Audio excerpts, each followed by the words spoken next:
And basically I what never got that. I hang on, never got that. ma'am, you need to stop talking while the court's talking. This law firm has done nothing but harass me. I am here under duress. I live on Social Security. I will be 69 years old in the fall. Somebody trying to sell me No, I'm not going to Medicare. tell you, No, I'm I'm not finished. going I to, want to speak. Wow. You're taking advantage of somebody that's not being represented by an attorney under maritime law. I'm representing myself under the power and the attorneys of Jesus Christ. Good luck to you guys with Donald J. Trump. Maritime law is going bye-bye. This judge and a so-called sovereign citizen had a fiery exchange in court today. A 69-year-old woman showed up acting completely unreasonable. She's there because she owes over $900 on her credit card. But of course, she's claiming she doesn't have to pay it, typical sovereign citizen behavior. And this isn't her first rodeo. This is actually her third time in court. The first two cases, which involved thousands of dollars, somehow got dismissed. Honestly, how does that even happen? Just because you declare yourself above the law doesn't make it true. The plaintiff is counsel here for the plaintiff? Yes, Judge Hillman, Cezanne Barda. Well, you're an attorney, sir? Yes, sir. Oh, okay. All right. I couldn't tell based on the way you're dressed. We do expect lawyers to wear ties and suits for court proceedings, Mr. Barda. Yes, Your Honor. I completely apologize. There are two attorneys that handled our docket via Zoom today. Both failed to appear. I don't know why, and now I'm scrambling. I apologize. Okay. All right. Is Ruth Conway present? Yep. Okay. Good afternoon. All right. So this is plaintiff's motion for summary disposition. Ms. Conway, the plaintiff filed a request to have a judgment granted in this matter. Mr. Barda, do you wish to proceed? Yes, Your Honor. Our motion is based on MCR 2.116 C9 C10. We don't believe there's a genuine issue of material fact to move forward to trial. This is a straightforward collection matter whereby it was original creditor of Credit One Bank. LVNV purchased that, and all the chain of title and bill of sale documentation is attached to our motion. We also have billing statements showing charges made and payments made, which comports with the account stated theory in the state of Michigan. The address on those billing statement matches the same address where the proof of service went for this file. And we also have an affidavit from our client stating how much is owed at this time.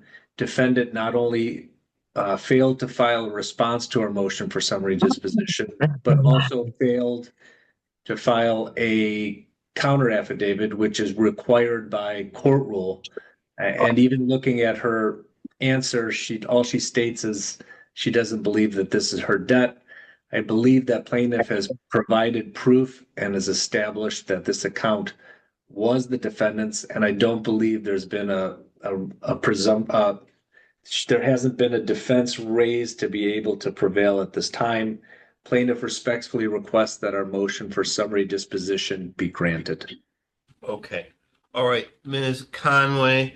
So I have this motion for summary disposition that was filed by the plaintiff back on December 17th.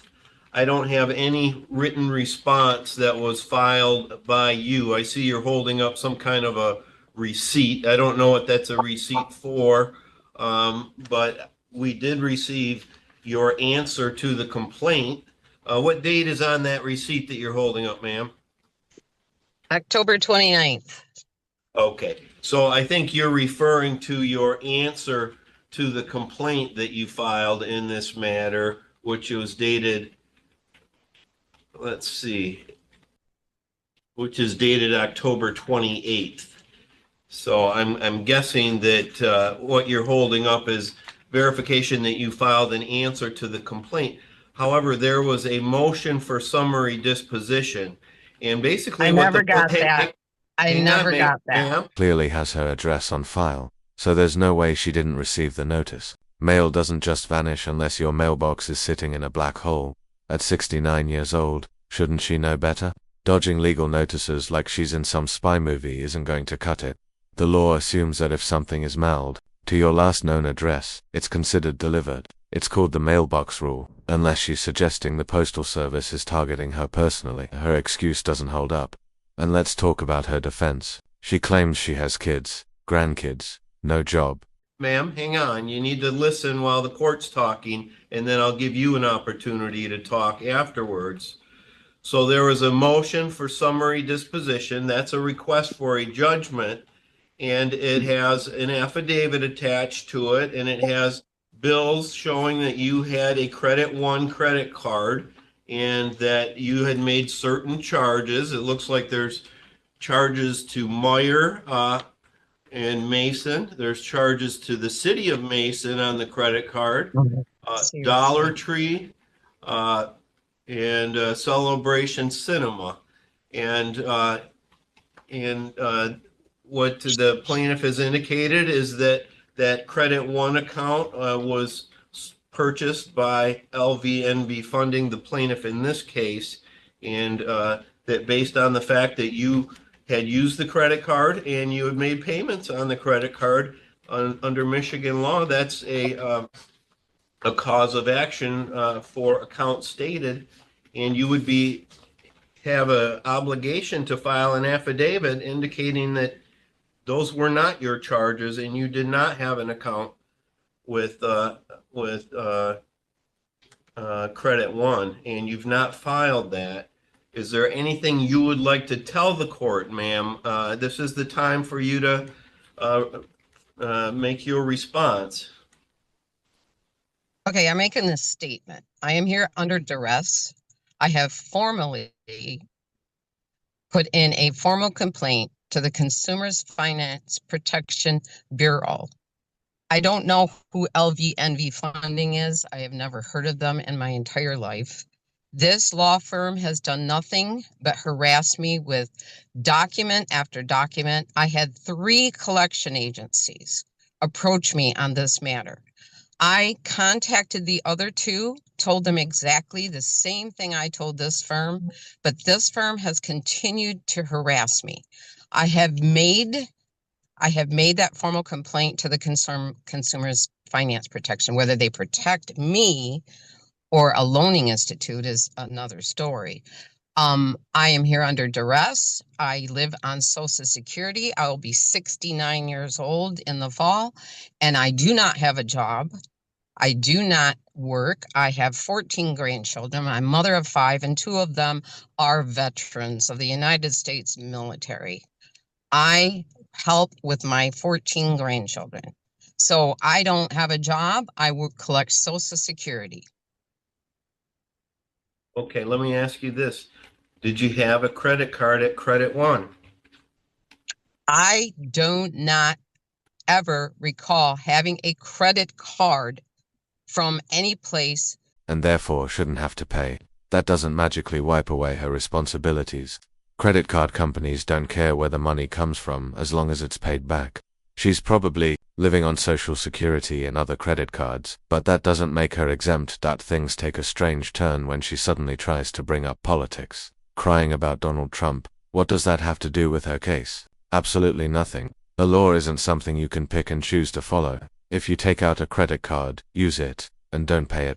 And especially, I would never have a credit card with a small amount of credit. In my past, whenever I had credit, it was a decent amount of money that I had on a credit card balance that I was allowed to borrow. I don't know. You tell me why I get a phone call every other day of somebody trying to sell me. No, I'm not going to tell you. No, I'm finished. I want to speak. Wow. That I get a phone call every other day. How do these people know I don't have Medicare B? How do they know that? I get harassed to buy Medicare B. I can't afford Medicare B. I live on Social Security. So how do I get them knowing I don't have it? You tell me. Okay. All right. Anything further, Mr. Barta? No, I would ask for our motion to be granted at this time, Your Honor. Okay. All right. Well, Ms. Conway, we do have rules in lawsuits in terms of what's necessary to to get past a summary disposition motion, you would have been required to file an affidavit verifying that you never had any credit card with Credit One, and that you were not the person that used this credit card that was in your name and made out to your address.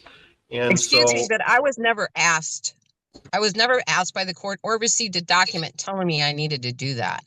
You're taking advantage of somebody that's not being represented by an attorney under maritime law.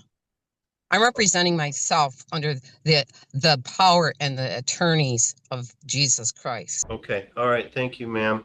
So a summary disposition is granted for the plaintiff, and I Ms. live on Social Security. I know federal law. Ma'am, you need to stop talking while the court's talking. Mr. Barta, you can submit a judgment under the 7-day rule with the court. That's all for the record. Good luck, ma'am. Thank you, Your Honor. Good luck to you guys with Donald J. Trump. Maritime law is going bye-bye. You're going to have to all relearn constitutional law. Thanks to MEGA and us anons. Back. That's a breach of contract, plain and simple. Judges have heard every excuse imaginable, and playing the victim isn't going to erase her debt. She signed for the card, she spent the money, and now she has to deal with the consequences. So, what do you think? Is she genuinely confused, or is this just another act to avoid responsibility? Drop your thoughts in the comments. And if you enjoy this type of content, don't forget to like and subscribe for more.